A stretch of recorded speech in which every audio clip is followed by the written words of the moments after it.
Ang bawat isa sa atin ay produkto ng ating nakaraan. Mula nang tayo'y magkamalay, habang tayo ay lumalaki, at habang tayo ay nagkakaedad.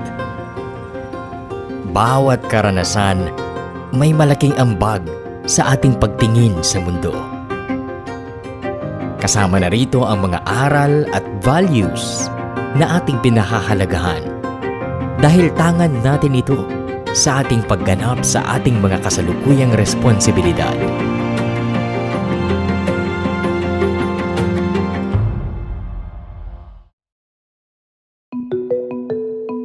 Tunghayan natin ang kwento ng buhay ng isang ama at leader ngayon ng ating pamantasan, si Dr. Jonald L. Pimentel, upang higit natin siyang makilala.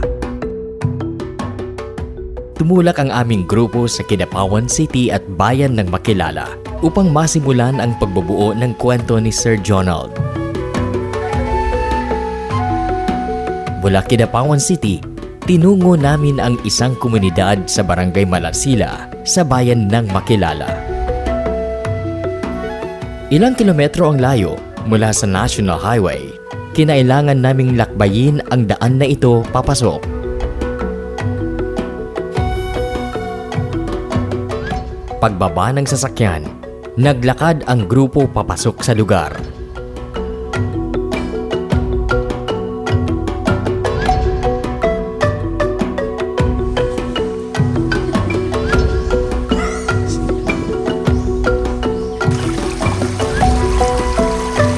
At tumawid sa isang ilog.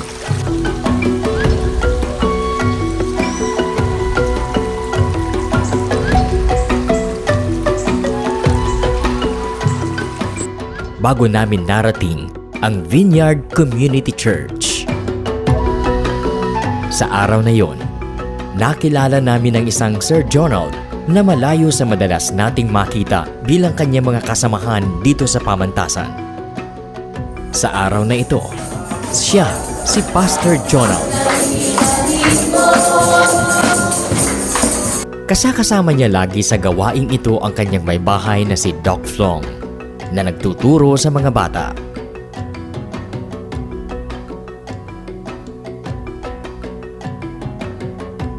Ito ang kanyang destinasyon tuwing araw ng linggo, ang magpuri, magpasalamat, at magbahagi ng mga salita ng Diyos sa isang komunidad ng mga katutubo. Sa Ginoo para nato.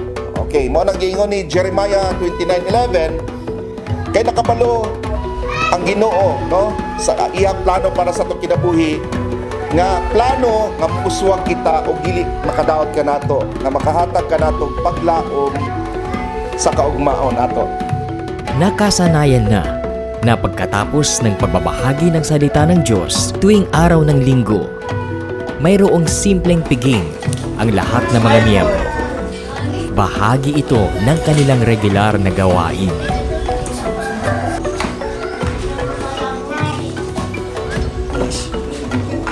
Dito namin nakilala ang mag-asawang katutubo na sina Maria Fe at Jerwin Igyanon. Ikinuwento nila ang ilan sa mga nakasanayang gawin ni Sir Jonald sa kanilang komunidad. Butaan jud siya pagkatao. Butaan jud siya hinabangon. Membro man namo or dili kung modul sa iya mangayog hinabang, open kay siya tabang. Kay ang among mga tigulang nangawala na. So si pastor ang tabang. Na imong hospital, pastor ang magtabang. To feeding sa mga bata, mao gyud na ilahang kinabuhi pakaon sa mga bata, unsay mga kinahanglanon sa mga bata. So kami sa kuang bana, kami jud ang support po sila katabang sila haon sila magimbuhaton. Naalala na po ko siya na yung kung driver, kapalit mo ka ng tricycle para lang sa feeding. Kay sila gud kanang ang ilang heart na nasa Ginoo ba. Tanang tao nga doon sila tabangan nila. Wajud po ako masabi sa iya silang kagalingon. Sa doktora, hilumon lang kaayo pero kuan ang heart nila nasa mga bata. Na may medical dire, daghan na kayo na hitabo ng mga kuan ng mga operation tuli ug kanang check up. Marahil hindi pangkaraniwan sa karamihan ang pagiging aktibo ng isang leader sa pamumuno ng isang religious ministry. Pero ang dahilan, ayon kay Pastor Sir Jonald, Yeah, we are doing this because we know that our life here on earth is just temporary.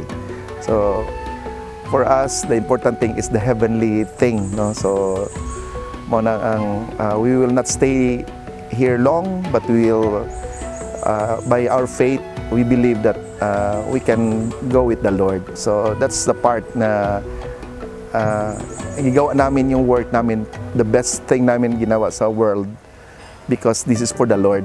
service to God and humanity. Yan ang filosofiya ni Dr. Jonald Pimentel. Binalikan namin ang mga makakalagang lugar kung saan nabuo ang kanyang makahulugang pananaw sa buhay.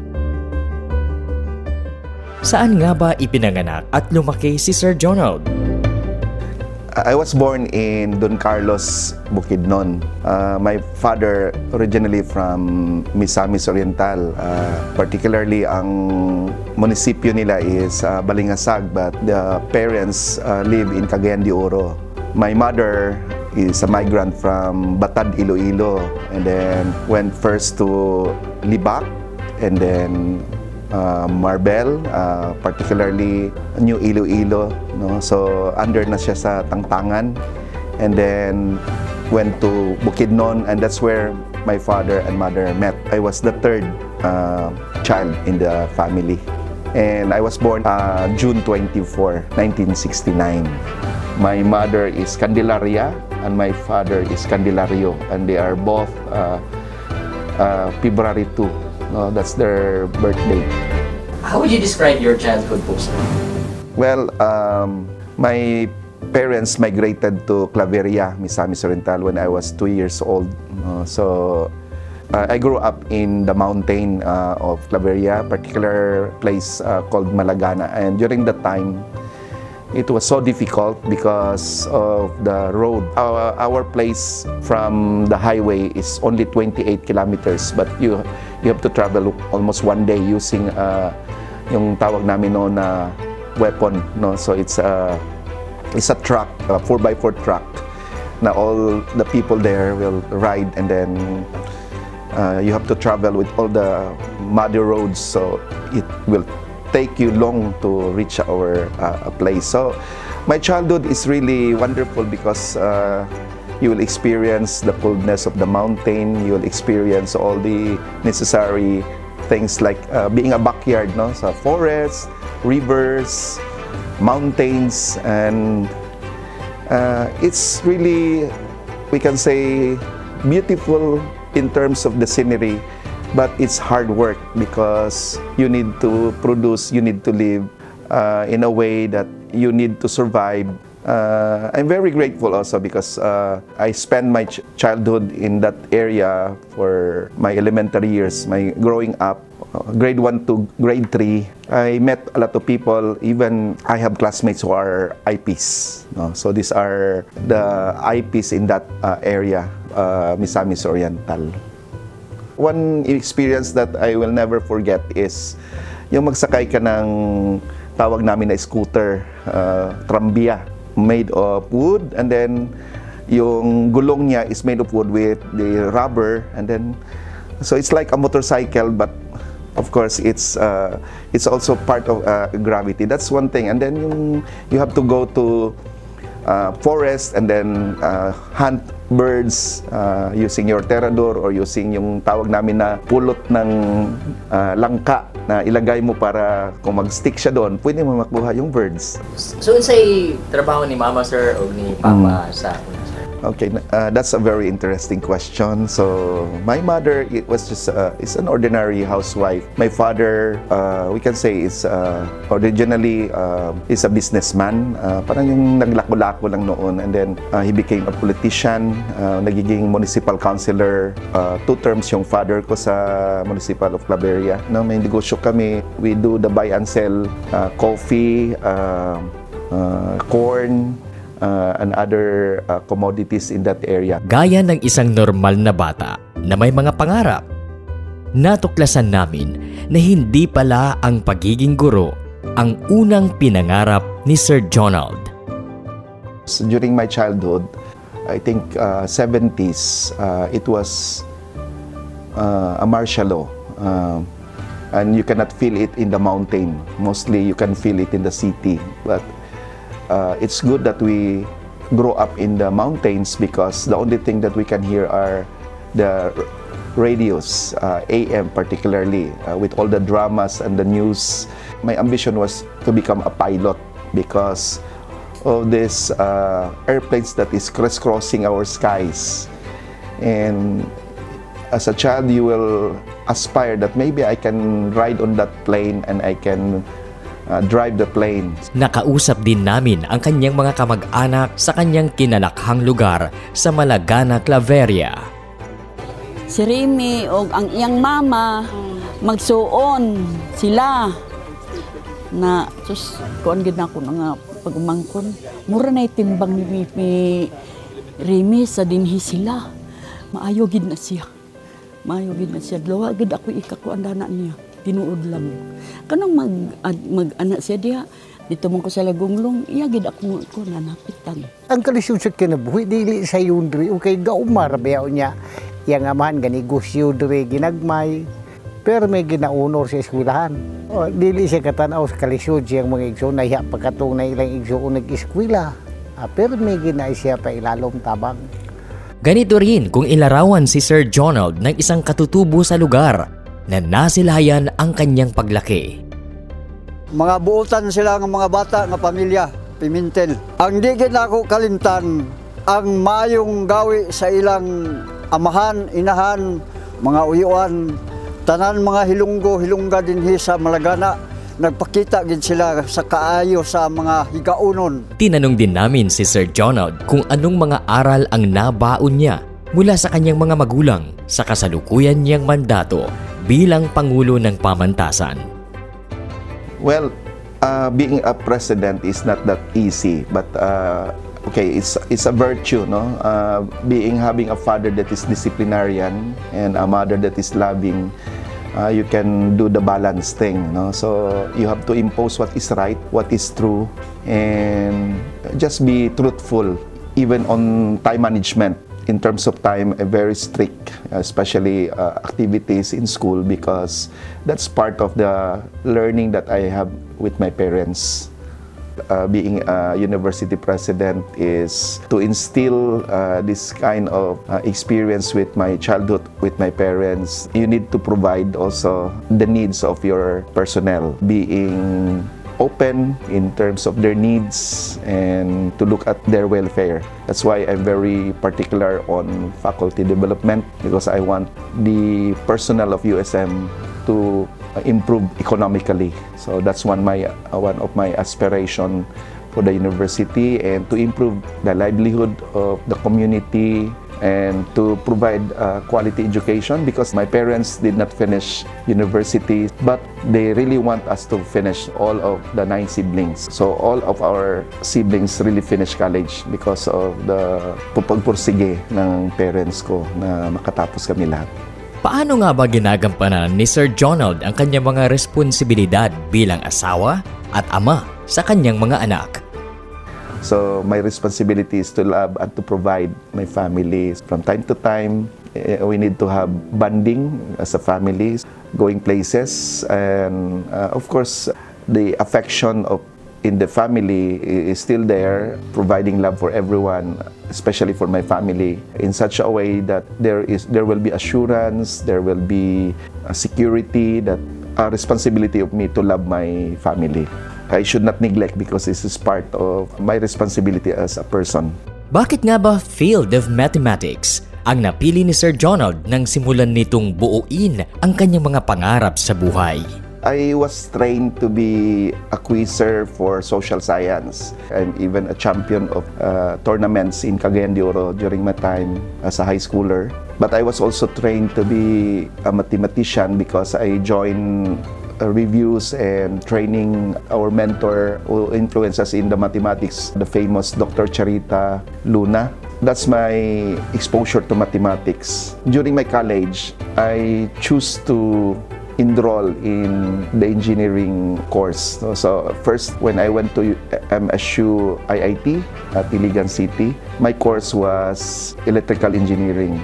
During the time when I reached third year, I shifted because of some circumstances. So there are factors and I need to decide the best options where I can finish and employ early. And that's why I shifted to mathematics major, because also of one influence from my former teacher, Dr. Joselito Uy, who is my former professor, a mentor, MSUI. Gaya ng pangkaraniwang tao, nakaranas din ng mga pagsubok sa buhay si Sir Jonald. Paano nga ba niya tinitignan at hinaharap ang mga ito? Being at MSUIT is not that easy.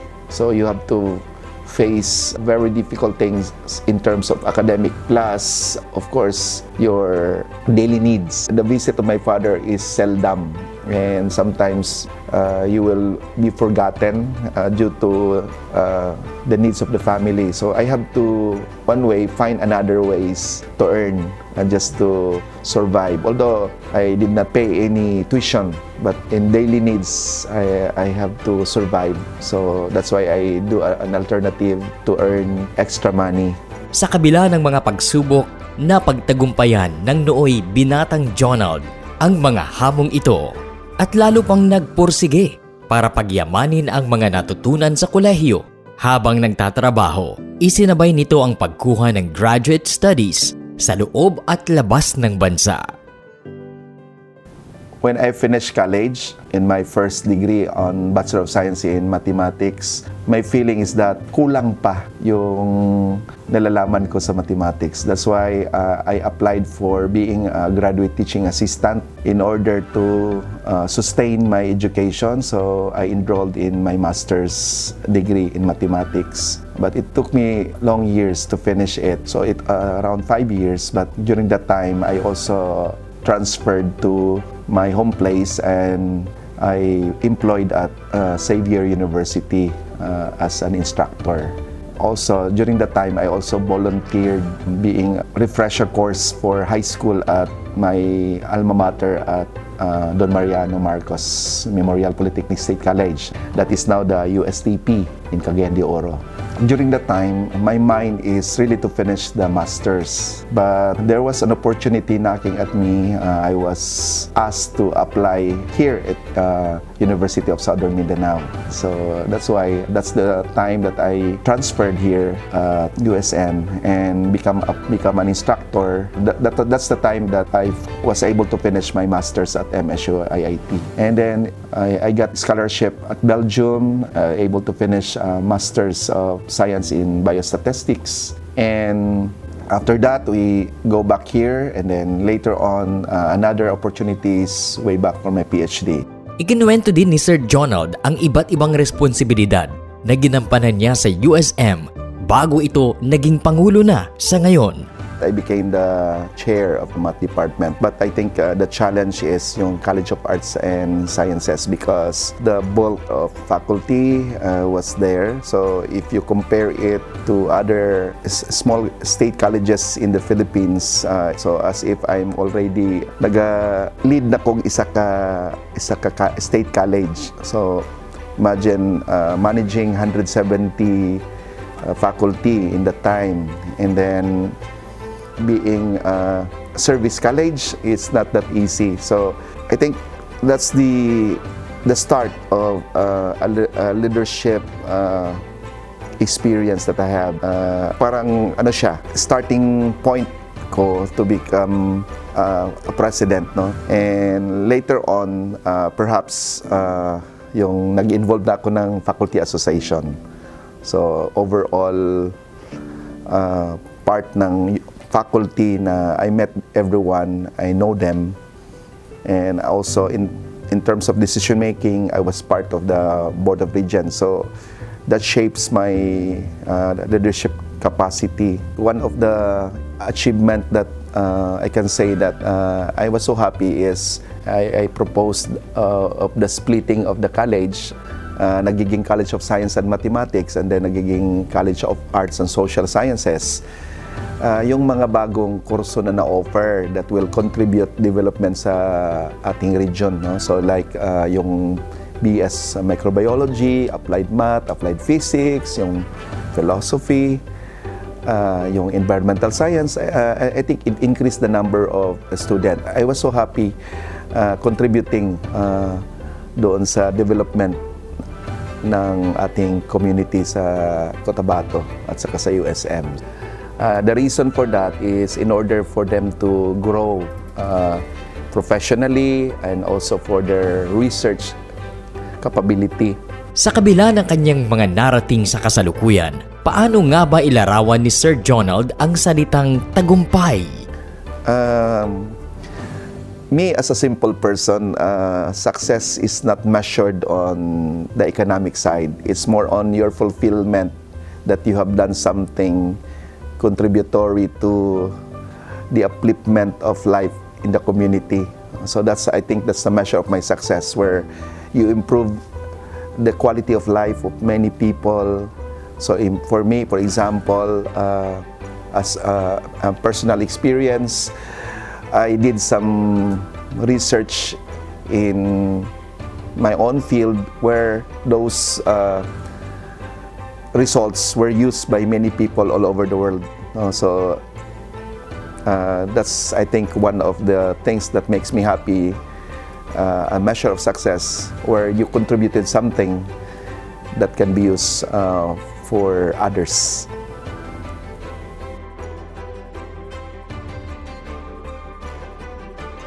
Ganito nagsimula ang mga kwento ni Sir Jonald. Tulad ng paglalakbay gamit ang isang trambiya, hindi madali. Subalit sa pagpupursige, tiyak na may mararating. At sa kanyang pagharap sa kanyang bagong misyon na pamunuan ng ating pamantasan, kasama tayong lahat sa bubuo ng mga karugtong na kwento.